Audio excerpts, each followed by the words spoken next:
and welcome to the Improvisors podcast. I'm Neil Thomas, and this is my co-host, Kevin James. Good morning, Kevin. Good morning, Neil. On the Improvisers podcast, we chat with improvisers about their histories, their practices, their aspirations, and much more. Who have we got on this morning, Neil?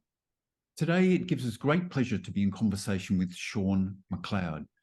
We talk with him about authentic movement and the importance of the witness. We unravel his theory of how babies learn to walk, eyes open, eyes closed. And SHAUN reflects upon Cecil St Studios here in Melbourne and the Little Con.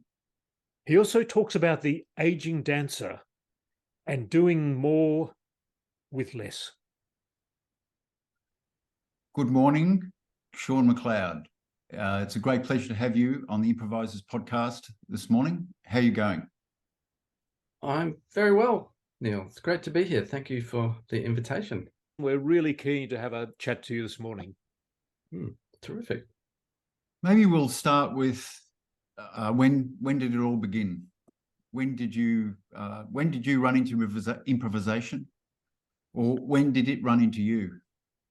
Well, I guess I actually started improvising when I started dancing, which was when I was at university in Christchurch in New Zealand. And the first kind of dancing I did was actually improvisation with a group, sort of a group that met in an art centre once a week. And I did that for a little while and really enjoyed it. It was the first kind of dancing I'd done. But then I thought, actually, if I want to be serious about dancing, I need to get some, training, I suppose. And so I dumped them and went to another kind of studio, I suppose you'd say, and started doing dance classes, which were more formal. And then, I didn't really do any more improvising until I was at the VCA, and the final year of the training at the VCA. I mean, there were bits of improvisation in the training, but it wasn't really very substantial or substantive or whatever. And it was usually associated with choreography. But then in the final year, at the end of the final year, there was the Deborah Hay workshop in the mid-1980s. Deborah Hay came out for the first time, and I did that workshop, and I just loved it. I just loved that work.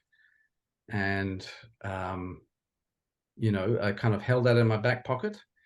As much as I enjoyed it, I sort of went into, I joined Australian Dance Theatre at that point at the end of the VCA, and spent a few years kind of doing that thing of dancing in dance companies, and a number of years.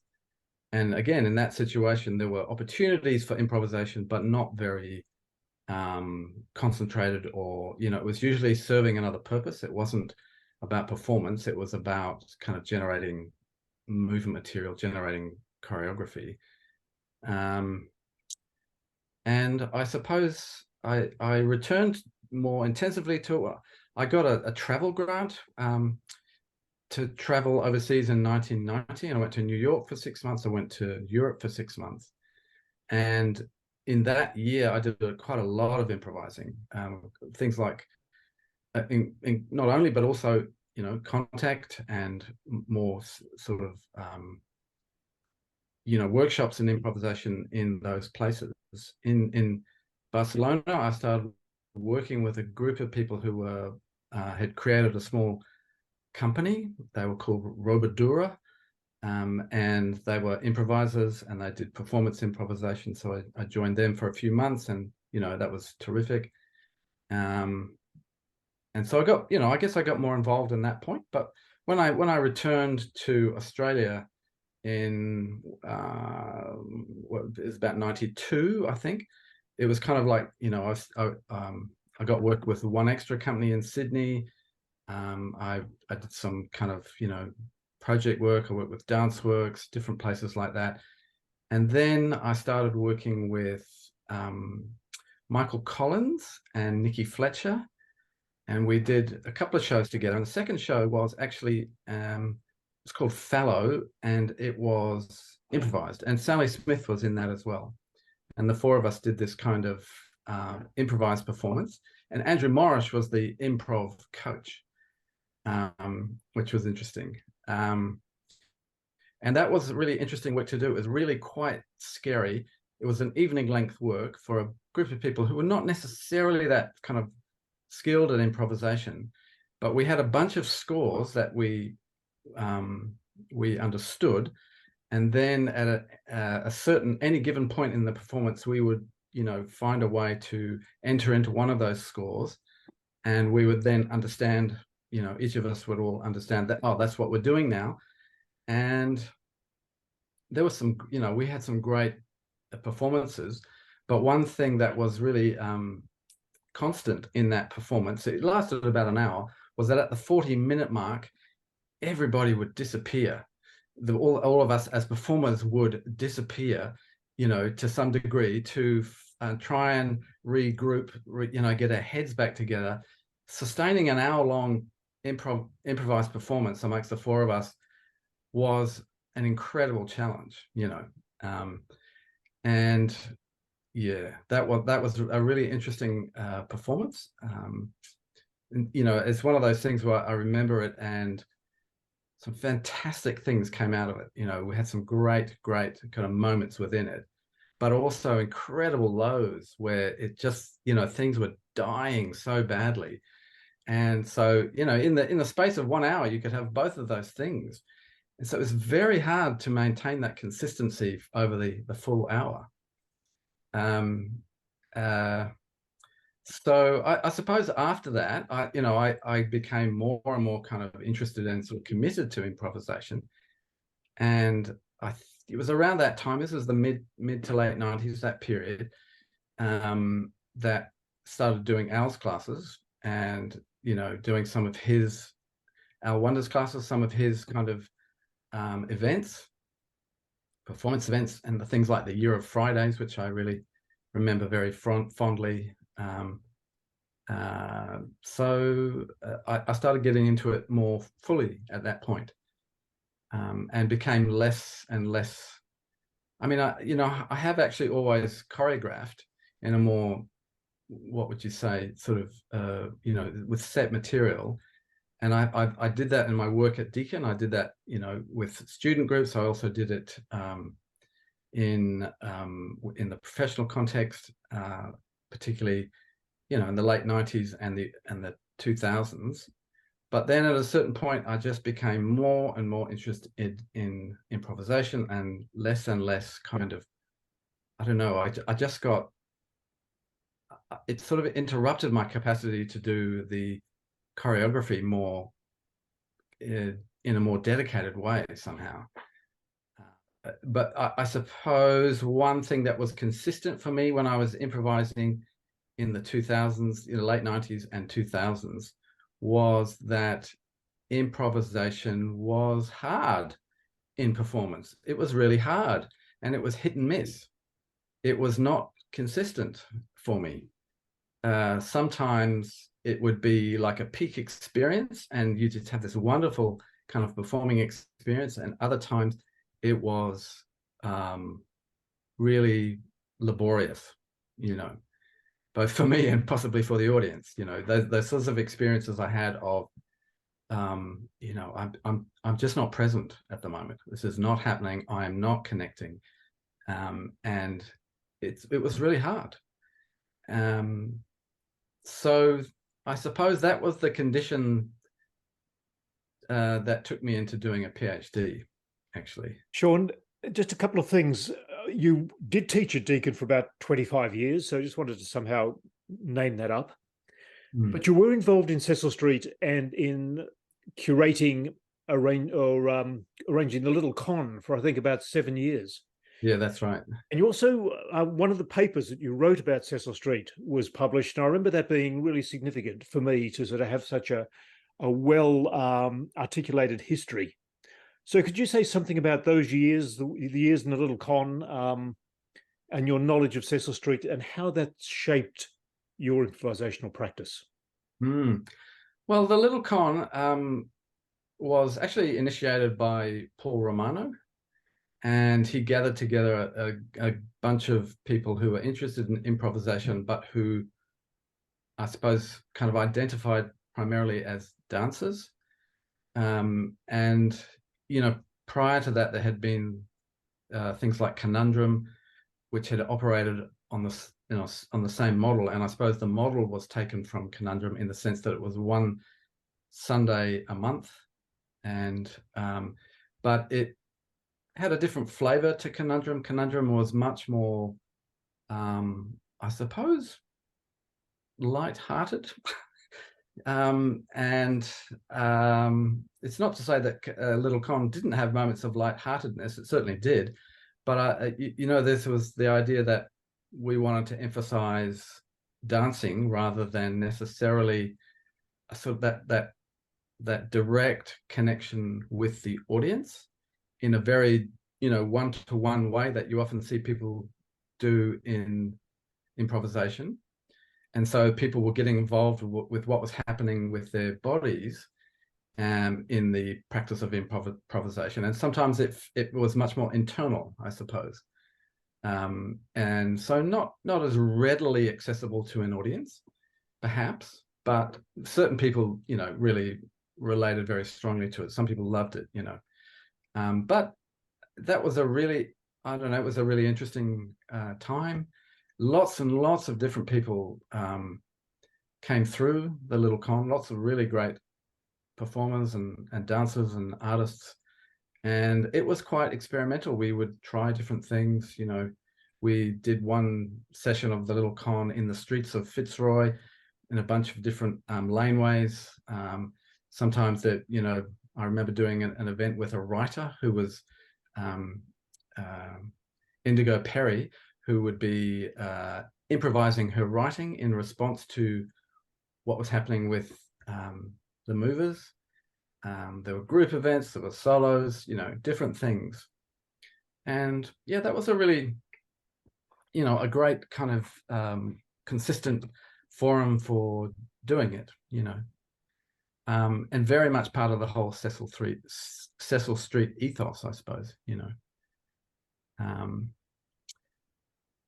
Yeah, what else? I mean, I suppose in the end, we, you know, after 7 years of doing it, we just lost a bit of interest, I suppose. Tired of turning up on the last Sunday of every month. Sure, I'm wondering if we could head off in the direction of authentic movement, because we know how central it has been to your practice and to your doctoral research. And we'd love to know more about what authentic movement is, what it means to you, what you uncovered in your research, and how it informs your ongoing practice. Well, authentic movement has been the single most significant, what would you say, underpinning to my improvisation practice as it stands now. It is incredibly valuable. It's incredibly simple as a practice, but you know, it's just the relationship between a mover and a witness, and the mover moves with their eyes closed and can do anything that comes up for them. You know, there's no obligation to do anything, and the witness watches with a non-judgmental disposition.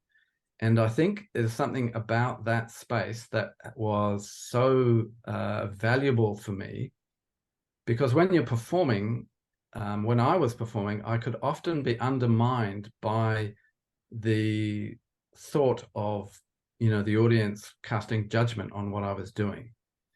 And I sometimes needed to get myself out of the way, you know, in order to just let things happen so that I could actually genuinely connect to what was going on for me. And authentic movement provides a situation in which you can practice having a complete, you know, there are no obstructions to you playing with what is present for you in that moment, and without any concern for an audience or for obligation towards someone else, towards another performer, towards what the witness, you might think the witness wants. You simply don't have to worry about it. And so we did, you know, in the process of my PhD project, I gathered together a group of people, Peter Fraser, Olivia Miller, Jason Marchant, and Sophia Cowan. We practiced for about, during the time of the PhD, we practiced for about 5 years. It took me quite a long time to do the PhD. I did it part-time. And yeah, so there's something about doing it for that period of time that it does actually change something for you in how you improvise. And so I feel like what it did was it allowed me to connect to whatever it was that was present for me in a kind of a poetic space without judgment, without being concerned about it. And that means that the smallest thing can be of interest and can be, you know, explored and valued as much as the most dynamic, you know, the things that people generally associate with dancing, the big physical dynamic work, that is given an equivalence, you know, to the tiny stuff, the lying on the floor and playing with your fingers in the light as it streams through the window of the studio. You know, those things are, you're allowed to involve yourself in those things for as long as you want over the period of the, you know, the agreed period of the session. And I think what that does is it, in a very deep sense, it allows you to understand what is present and attractive and valuable to you in that moment. And that can then be transferred more readily into a performance context. So I feel like I don't get as distracted by the demands or the affect of the situation of performance. That sort of, you know, what Deborah Hay calls that speed that occurs when you're in a situation of performing for an audience. And so your system is just, you know, flying. You're energized, you're adrenalized, and so that just kind of can, you know, send you off into situations that you perhaps can't, you know, it's not necessarily the best option for you in that moment, you know. I don't know, it allowed me to take stock, you know, and to really kind of follow what my interests were in any given moment in a more real way, and to not try and create for a perceived, you know, a perception of what an audience might want, you know. So look, it was a great project, the PhD. It was a really long project and it was really hard, but I learned so much, and you know, it was actually transformative for me, both as an improviser and as someone working in an academic context. So I'll just jump in. I'm interested to know what the audience or the watcher is doing in that relationship. Authentic movement comes from a dance movement therapy context. So the watcher is, you know, really aligned with the therapist, I suppose.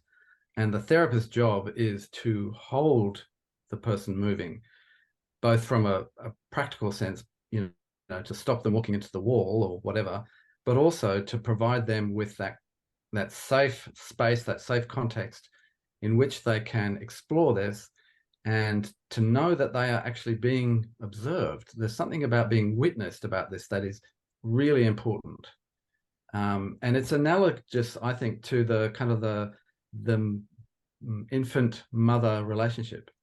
So an infant will be able to do things knowing that they are held by the gaze of their mother, their carer, in a way that they can't do when they're not being watched.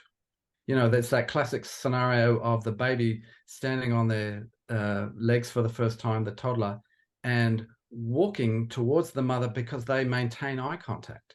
And as soon as the mother breaks eye contact, they fall over.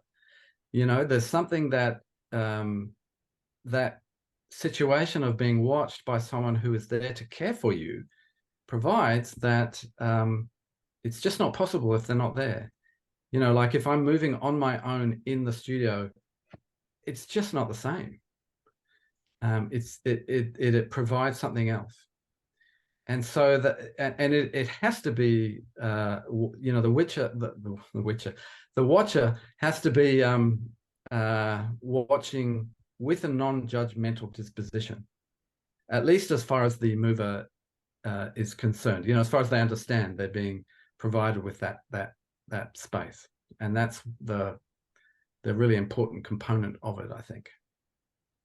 Shaun, one of the richest conversations that seems to happen with performers is when we chat about the relationship between audience and improvised performance and how it relationally emerges. And there's something about what you're saying that, of course, we're in the situation where the relationship itself shapes something about the performance, but you're also talking very much about sourcing it from a place that is still immediate and somehow inherent from your own bodily experiencing, somehow shaped by the audience presence, but somehow not totally overly shaped by audience presence. Could you talk a little bit more about what you find out about that and have found? Yes. So, I mean, I don't like getting too caught up in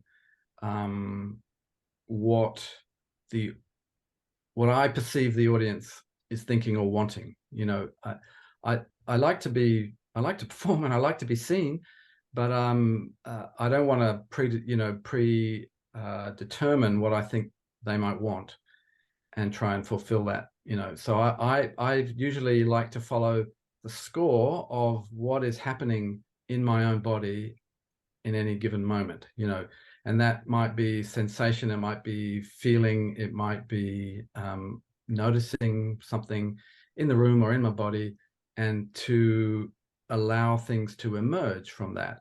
You know, one of the things I talk about in authentic movement is the difference between moving and being moved. And it's always possible for us to move in a conscious way. And I think that's a big part of what I do in improvisation, is to say, all right, I'm going to move now, and I'm going to do this, I'm going to try that. But sometimes in that process, things kind of, you know, emerge or well up or erupt in ways that are beyond your conscious control. And those are, you know, extraordinary experiences, I think, when, you know, what happens is just one thing just unfolds after the next without any consideration of difficulty. It's just like you're flying. And, you know, those kinds of experiences are really fantastic. And in a way, authentic movement has been the most successful way for me to access those kinds of experiences. You know, it's like you are being moved by something other than your own conscious kind of wants or needs or desires or whatever, you know. And yeah, that, you know, when those kinds of experiences happen and in performance, then, you know, that's so fantastic. And it doesn't feel like it's about me then either. It doesn't feel like I'm kind of expressing something about myself. It's like I am something other than myself, and I am being moved by this other kind of capacity or energy or whatever it is, you know. And so I also enjoy that it doesn't need to be about my own psychology. It's just about something larger than me somehow. Yeah, that makes sense. There's something about meeting with an audience. Sort of an audience and the performer, and that middle. In that middle, it's neither the audience or you, and it's almost like that. It's a conceding to that other and relinquishing of the self. And I think, I think great performances happen when audiences move towards that space as well. I think that's right. I mean, I think that is the request of an audience when they watch something in improvisation, is that they are just as open to that, you know, situation as the mover is. They can't have expectations around what it is that they want. They need to be just as open to, you know, the unexpected or the change of direction as the performer is, I think, in an ideal situation, you know. When I did the performance component of my PhD, that was, you know, what I grappled with in terms of how I presented what, you know, you might call a performance, and wasn't exactly a performance in the conventional sense, because I wanted to try and maintain something of that non-judgmental disposition that the witness brought to that relationship. And so by asking a group of people into the space with us, the 5 of us that I, you know, talked about before as the movers, how do you do that? How do you set up a condition that, you know, asks of the audience that they can't cast a judgment on what we are doing? And I made that explicit request of the audience: please watch without judgment. And, you know, and if I sent out an invitation to a group of people, and the idea was that they had to come 3 times in 1 week if they wanted to come at all. So they had to really commit to that process. And so we had 3 events over 1 week, you know, Tuesday, Thursday, Saturday. And the audience were there to hold us as witnesses, but also I gave them a pack of watching scores, a pack of cards, and each card had a watching score on it, and they can choose from that and read the watching score and use that to frame what they were watching at any time if they so desired. They didn't have to. And, you know, I guess I was also asking them to play with their watching as much as we were playing with our moving. And so they could make decisions about how they wanted to watch, how much they wanted to watch. Did they want to watch us all of the time? Did they want to do something else and come back to watching? That was kind of up to them. And at the end of each performance on each of those nights, we sat in a circle and talked about what happened, which again was, you know, kind of what you do in authentic movement. You always have a conversation afterwards. And on the first evening, the feedback from the people there who were watching was that they were completely confused. They just didn't know what their role was. What should we be doing? We're trying to do the right thing here. We want to do the right thing by you, but we don't quite know what that is. And so in the second evening, and they were watching, and they were completely playful and experimental. They started trying things. They would, you know, watch lying on the floor and looking at us upside down, and, you know, coming really close and moving very far away, all kinds of things. They just got very experimental with it. And then the conversation afterwards was one of, you know, great kind of enthusiasm and energy, and like, oh, I tried this, that was great fun, you know, this is what I experienced, this is what I saw. And then in the final one, there was a sense that they understood what the terms of the engagement were, and they were much more kind of at home with the whole process, you know. And the responses were really fascinating for us as movers, but also for them as audience members, you know. So it was a much more engaged process for them as watchers than simply sitting in a chair and just receiving what is given to them. They actually had to participate in large measure in what was going on. And I think in a way I'm not sure that we as performers managed to achieve the state that you achieve in authentic movement. I think we were too self-conscious about what was going on. But at the same time, it was a very rich experience for everybody that was involved. Shaun, when you spoke of that particular situation, which is, you know, primed, but I guess for many improvised performers, it's primed somewhat because most of the audience often are improvisers and have a sense of being in on the game in a way. Yeah. But I think there's something about the request to be available, for the audience to be available to what is happening in front of them, and for the performer to be available to what is emerging. And that sort of dual availability, I guess, creates a more open field of prospects. And that's something quite ideal, I think, in the improvised performance world, is to have that type of availability and responsiveness happening in the moment, on the go, and with a freshness. What do you think? Absolutely. I mean, I think you know, we all strive for that in performance as performers, but sometimes I think it's not so easy for the audience to achieve that, you know. And so in a way, it feels to me like the audience can benefit from practicing this as much as the performers can, you know, which is not to say that we want it just a very narrow audience of people who only ever go to improv and, you know, that's their thing. But I do think that watching improvisation is improved if you understand the conditions to some degree, you know. And so in that sense, I mean, actually, I think, Neil, we've talked about this before about actually, you know, holding workshops for the audience, you know, where you actually have a workshop for an audience so that they can practice what that means as much as the performers can, because then they can actually unpack some of their thoughts and feelings around what they're seeing in a safe space, you know. And I think that would be really beneficial in a way. It's interesting, in the normal context of performance, people pay quite a bit of money now.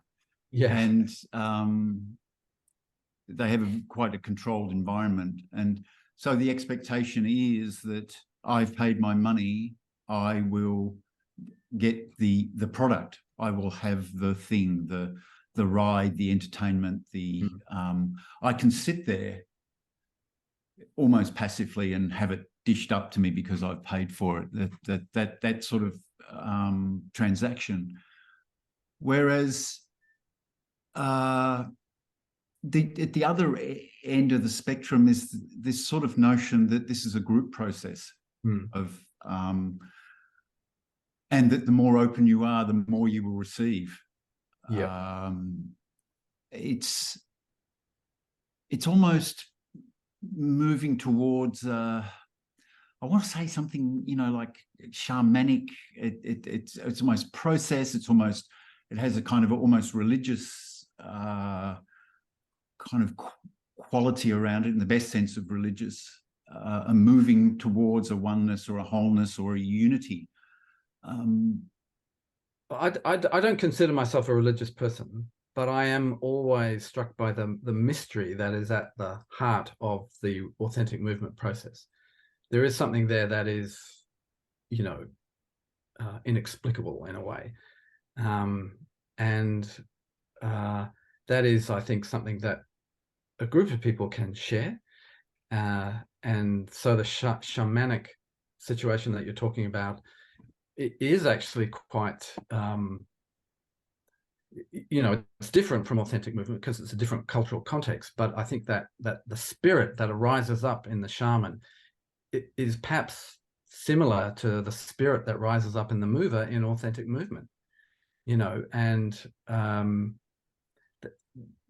it is a community process. I don't think a shaman would do what they do on their own. They need a community there in order to facilitate that state. And it's the same for some of these processes that we're talking about in performance, you know. I think that the requirement to buy a ticket and pay money is a real conundrum for this field, you know. In the PhD performance, nobody paid any money. There was no money involved, and because of that, there was that spirit, a different spirit around participation that was involved. It was more like a community event, and you know, people could determine how they engaged in that on their own terms to some degree, you know. But when you do pay money and you expect something, then that's a particular constraint, I think, for the performers, you know, and we have to meet that to some degree. I don't think you can avoid it completely, you know, as much as we would like to, perhaps.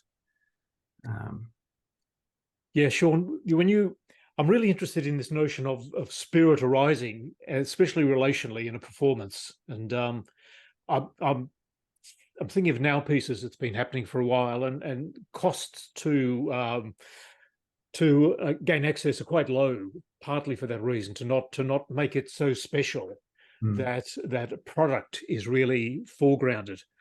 Something about enabling the relationship to be as rich as possible and to let the spirit of the event arise. And I love the way you use the term mystery there, because it always feels very mysterious and very rich and very surprising how that happens. Thanks for sort of mentioning that. So is there any more you'd like to say about that? Or the other thing I'd like to just tease forth a little with you is that in the last number of performances I've seen you do, you're using soundscapes, often recorded, and they seem to become increasingly integral to your performance, almost as another party or third party or another element of the spirit that is able to emerge. Could you talk us in and around that, and what interests you now, and how you're and why you're incorporating that? Well, I've had, it's been great fun kind of discovering that option that I could actually create some sound in a very rudimentary way to provide a backdrop for what I'm doing. And so what it does is it provides me with the opportunity to both think about what I'm doing for an improvised performance intensively before it happens, but also not think about it when I'm performing, so that I've got an open space for me to walk into to some degree. And I actually really have been enjoying that, that opportunity to move between those two parts of the whole. And so the sound scores provide me with a way to determine how long things are, possibly to provide context or atmosphere or something like that for an audience. And so I can think about what an audience might take from this. But when I'm actually performing to it, I, as much as possible, try not to get too caught up in what's going on. So I can still follow my practice of what's present to me now in my body and in the room, but not in any way feel obliged to the sound score and what it suggests, and to leave that up to the audience to make those connections, and that's been great fun. And like sometimes it kind of allows for, the possibility for humor to be in the room in a way that I can't generate just by moving on my own, but potentially. I mean, sometimes, that is possible, but it's another element. It's another thing to play with. So, it's been great fun. It's been great fun. And I have no expertise in, sound design, and it's very low tech, but it sort of feels appropriate to what I'm doing, I've really enjoyed that. And it's actually given me another way to work in a solo situation. Makes me think of someone, a pilot, for instance, preparing his aeroplane, building the aeroplane, getting the wings, getting the fuels, getting it all set, building his aeroplane for the flight.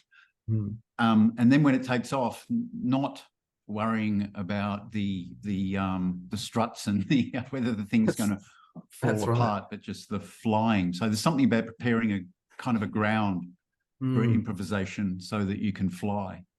I guess. I mean, I suppose, there have been times in my engagement with improvisation when that lead up would be about concern, anxiety, basically. And so, and I think authentic movement has really helped in dealing with that anxiety. But this is still another way I'm quite an anxious person. And so it's a way for me to actually prepare, as you say, without that preparation going into something that it really doesn't need to go into, So it's a creative space too. Like you can be creative in the thinking about it in the lead up. So and it's a duet. It's also a duet. You're duetting with something. So there's lots of positives, I think, for me in doing that.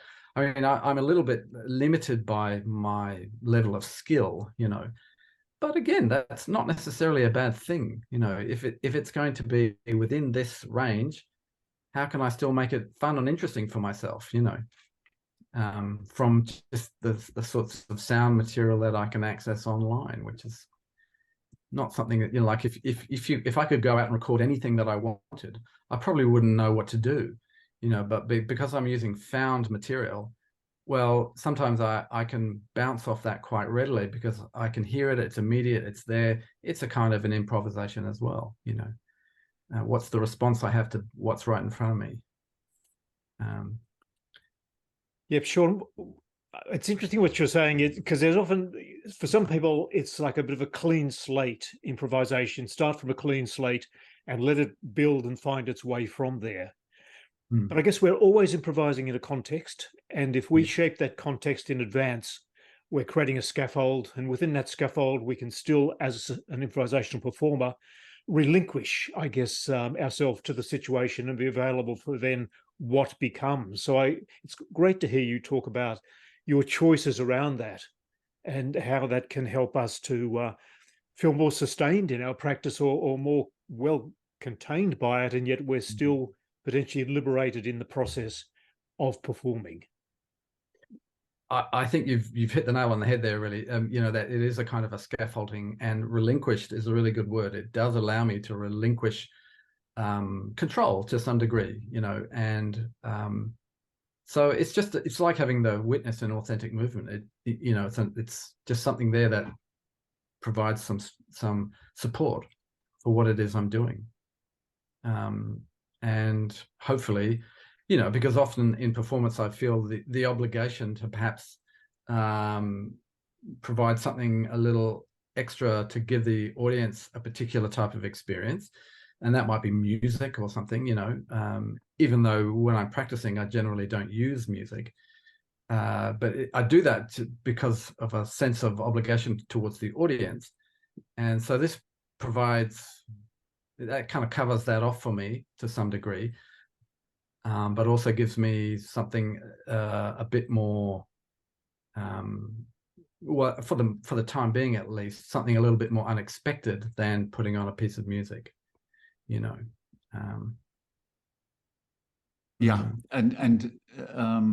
less rhythmic, less known.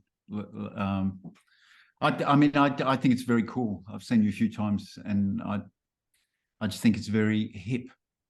That's what I thought. Hip, such an old word. And maybe that leads us into, we don't have a great deal more time, but I was thinking about hips. And how, as dancers get older, the hips, dancers that we know have had hip swap overs. And I was wondering if there's something to talk about for you. You could share what it's like to be an aging. I could talk endlessly about that, perhaps in ways that people don't want to hear, but. It's a huge factor for me now. The kind of the physical range is so much smaller now than it was, even 10 years ago. And so that's a constant, I suppose, constraint that I'm banging up against. And I don't trust my body in the same way as I used to. So I can't throw myself into space and expect to be able to navigate what comes out of that in quite the same way. So my physical range is really completely different now, I feel like. But it's not necessarily a bad thing. It's just a different set of options, I suppose. And sometimes it's probably works to my advantage as well, because, I was noticing last night how when Emily was doing her solo, how good she is with slowing things down and with stillness, and those kinds of considerations are so important in improvisation, I think. particularly for dancers who are trained to do more, to move more. You know, I think that's the problem with dance training, is it sort of you know, encourages you to, you know, go bigger and move faster and do more of it, and when really often what we might be wanting to think about is actually slowing down and being still and, you know, taking time. And so I think that is perhaps one of the benefits of aging, is that, you know, it allows you to do that. But yeah, look, there are lots of physical issues now for me, you know, joints that are just not working quite the same way. I have to have a shoulder operation in January of next year. So, you know, these are just standard things for dancers, but I guess you move in a different way. It is another one of those questions that comes up for me, you know, can I maintain the audience's attention by having this really limited range? It's certainly a question, you know, but I'm still, you know, up for stepping into that space and seeing what happens, you know.